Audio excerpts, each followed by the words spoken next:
Hello everyone, welcome to today's tutorial. In this tutorial we're going to learn road design. Alright, so click on open. Okay, so designing road is not something that we can do in just one step.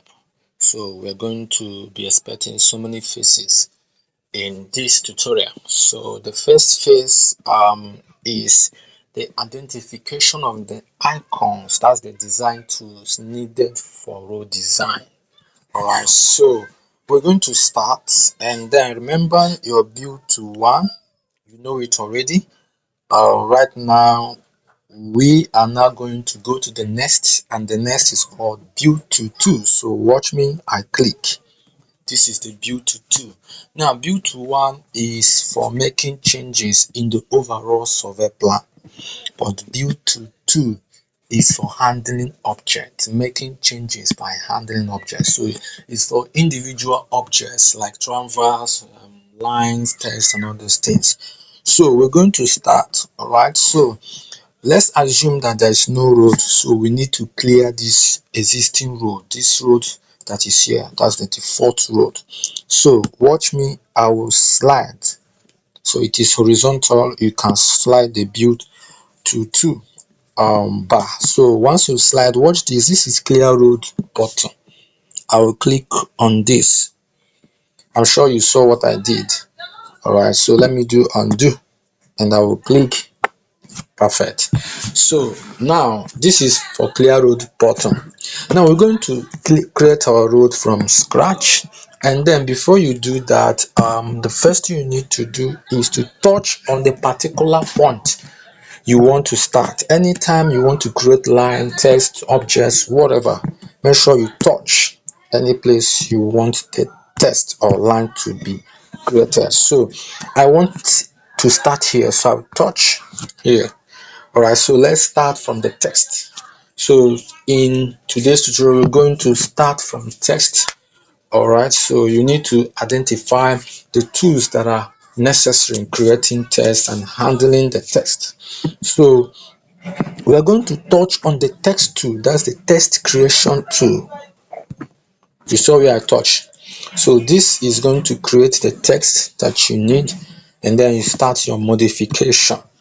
All right, so this text is already highlighted. If you watch, you will find out that there are two rectangles there. The first one highlighting it, and the one that is perpendicular to the one highlighting it is called the focus.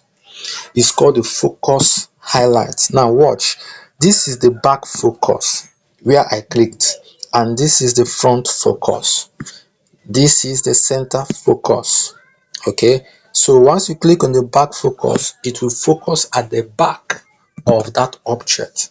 If you click on the center focus, it will focus at the center of that object, making making rotation to be pivoted at that center. Now this is the front focus. All right, so this focus is important anytime you want to rotate, so that it will know the direction of the rotation and it will know the pivot of the rotation. So if we set it at the front, it means we are going to be rotating from that point.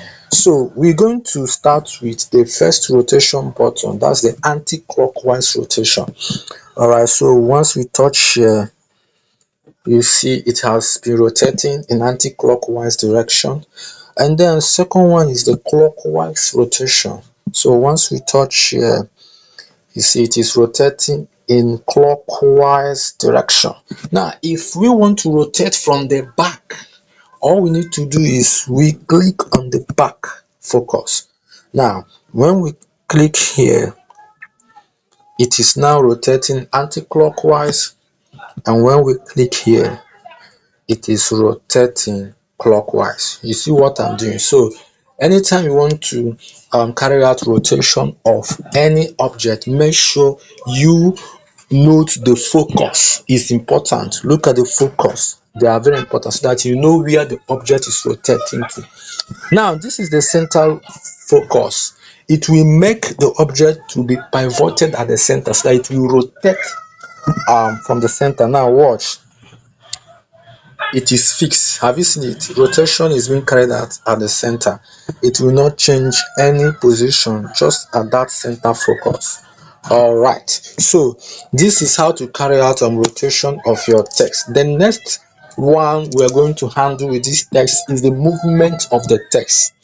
All right, so if you want to move, use the positioning object. So we click here for movement, and we click here. So you see it. So anywhere you want to move, you can move the object, you can move the object, you can move the object. All right, so this is for the movement of the object. If you watch, if you are rotating, it will be rotating too. So you see it. So that's how fantastic it is. All right, so another thing we're going to look at is the increment of the text. All right, so we need to increase the text. So we will click here. So once we hold it, it will increase, and then increment will go down to decrease. Okay, so this is how to create text, and this is how to rotate it, move it, handle it. So we have so many things to handle with text. So let's talk about duplicating of the text. So you can click here to duplicate, and then if you want to delete this one, you just click here to delete. All right, so anytime you are handling an object, make sure it is highlighted. Like if I click here and I start rotating, it will only rotate the point label. You see all the point ID are being rotated. It will not rotate the object, but immediately I touch on the object, it has been highlighted. So anything I'm doing, both the movement and all these things, will only move the object. You see it? So the point ID. So it's very important that you highlight the object. Now remember, highlighting the object, the one that you have known so far, is by touching. But sometimes you may feel like I don't want to touch on the screen. Maybe when you have multiple tests, all right, so and you don't like touching on the screen, maybe that text is very tiny and highlighting it has become difficult for you, you can use what is called navigational arrow. Okay, so let me touch here, and here, and from here I want to highlight this text. I can use this navigational arrow to start highlighting all the objects in this survey plan until I reach where the object I want to highlight. I will stop. So I will click here to start highlighting, highlighting, highlighting. Have you seen it? So if you don't want to touch, you can use the navigation arrow. All right. So another thing I'm going to show you, but I'm going to show you that in phase 2. Okay, so this is just the basic one, so identification of the tools, but there are more advanced ones, advanced tools that can help you to master how to become fast. Remember, we are still in road design, and then we've completed the phase 1. Thank you very much for watching.